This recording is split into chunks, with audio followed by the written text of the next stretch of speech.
Welcome back, fans, to the ECHL Insider. I'm your host, Garrett Hunter, excited to talk about more exciting ECHL action for you. So let's start with the South Carolina Stingrays as they made a trip up north this week. And wow, just wow from the South Carolina Stingrays. After they blew out the Railers 4-1 and 8-1, they head to Portland, Maine and do much of the same, with their next victim being the Maine Mariners. 6-1 and 5-1 blowout wins for the Stingrays this weekend. Just very impressive for South Carolina as they are atop the South Division right now as we sit here early in the season. Florida Everblades, an 8-0 snowman on the Greenville Swamp Rabbits on Saturday night. Just a real head scratcher from Greenville. This was a team that was really impressive last season, and they, on home ice, just get absolutely blown out by the Everblades there on Saturday. They were able to respond with a 3-2 win on Sunday afternoon, but still definitely a head scratcher on Saturday.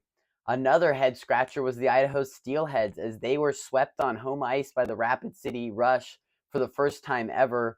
Rapid City just really, from being down in the very bottom of the division to sweeping the Idaho Steelheads is very impressive. They hung on for a 1-0 win on Saturday night despite being outshot 37-17 in that game, but they win 1-0 Saturday to secure a 3-game sweep.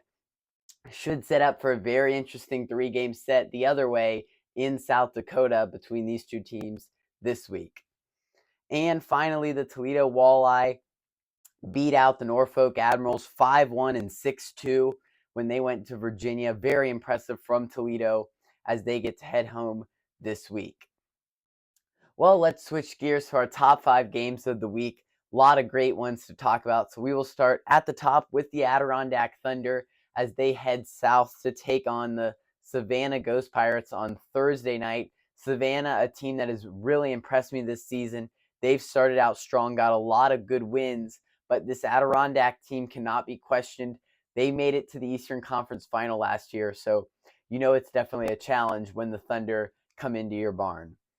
And at number 4, the Adirondack Thunder, after that trip to Savannah, will head up a little bit north to South Carolina for a Saturday and Sunday matchup with the South Carolina Stingrays.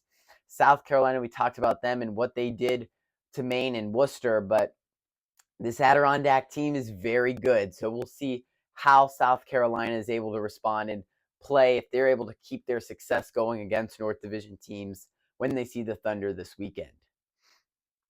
And at number 3, a non-conference 3-game set between the Kalamazoo Wings and the Florida Everblades. Everblades have been rolling so far this season.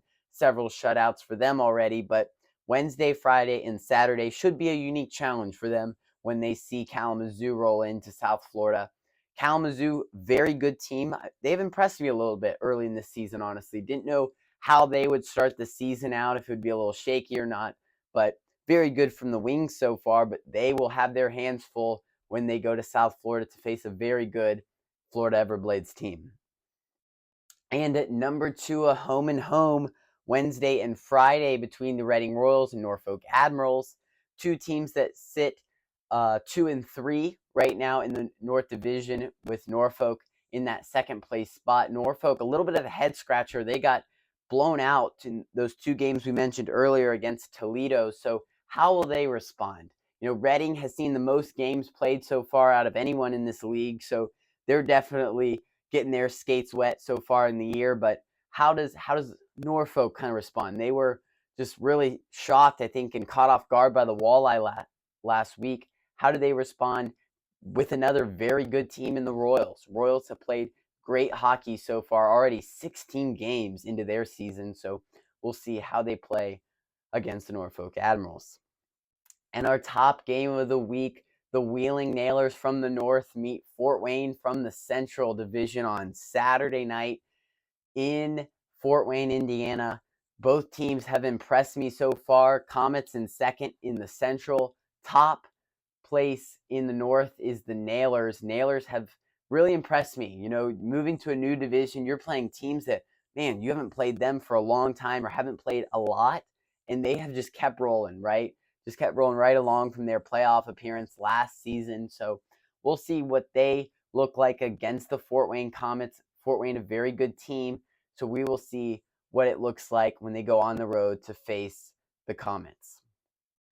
Well, make sure to subscribe to our channel, check it out, and after this fight, obviously, between the Stingrays and Mariners, 2 players came out of the penalty box and dropped the gloves immediately as soon as they were released. So very interesting there with Ben Howardchuk of the South Carolina Stingrays. So make sure to check that out and then go down below and click that subscribe button. And we will see you next week for more great Premier AA Hockey League action. Third, as Howardchuk and Hudson are out of the box.